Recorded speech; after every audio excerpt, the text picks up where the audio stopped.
สบายดีทุกคนเนาะมื้อนี้เนาะเฮาก็มาออกกำลังกายอยู่ที่ประตูไส้เอาค่ากับฝากรถแล้วเนาะรถจักรเนาะฝากค่าฝากรถจักรก็ 3,000 กีบขี่ออกมาเบื้องนี่เนาะเบื้องสำนักงานนายกเนาะมาเบื้องนี้แล้วก็มาฝากเบื้องนี้แล้วก็เริ่มยางเนาะถ้าไปขี่รถใหญ่มากก็มาจอดฝากอยู่นี่แหละเนาะฝากอยู่เดินไปเลยจะเริ่มยา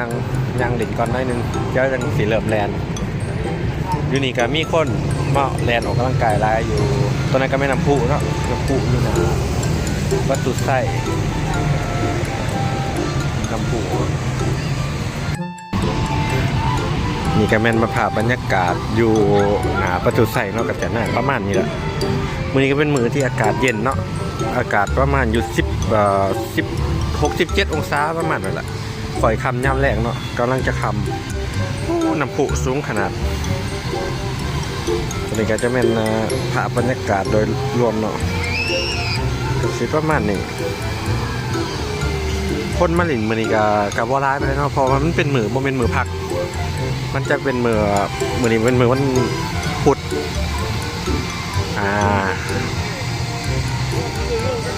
ทางนี้ก็จะเป็นสำนักงานนายกเนาะ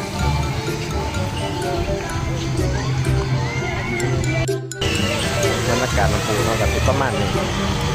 เดี๋ยวเราจะพอโตไปแลนกันเนาะแลนออกกำลังกายก่อนจะ2-3 หอบแล้วพอเขาจะแลนอ้อมบริเวณนี้เนาะเขาคือว่า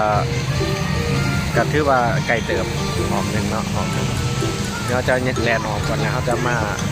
หล่อเล่นน้ำปูตืมสนใจไว้เนาะไทยน้ำปูตืม น้ำปูถือว่าน้ำปูงามแต่งามนะ งามสุดในประเทศลาวเนาะ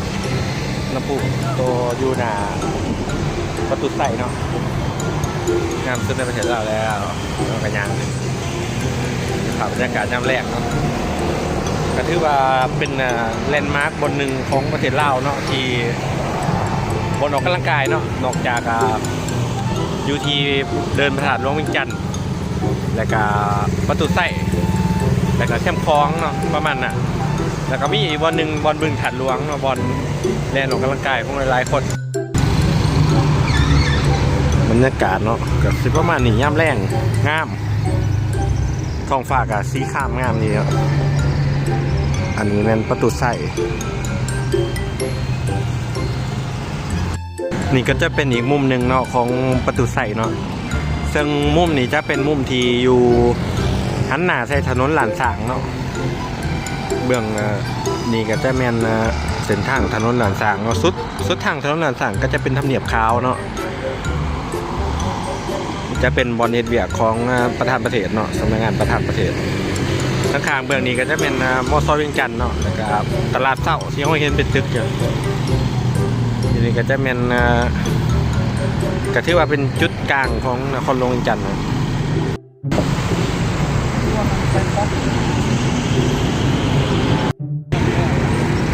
รถล่างกับคนทางร้ายเนาะ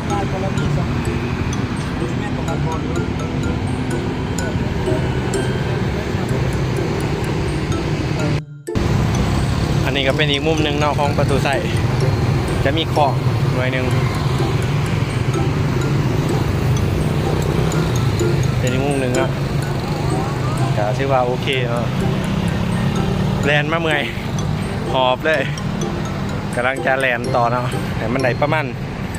2-3 หอบมือหนึ่งก็โอเคแล้วตอนนี้เราก็ยังแล้วสำหรับมือนี้ก็ไม่มียังไรเนาะมาเบิ่งเลยออกกำลังกายแลนในครบ3 หอบนะ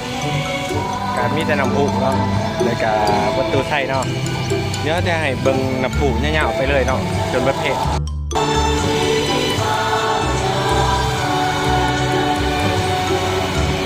นี่ก็แม่นระบำน้ำพุเนาะซึ่งน้ำพุจะเต้นไปตามเสียงเพลงมันเอง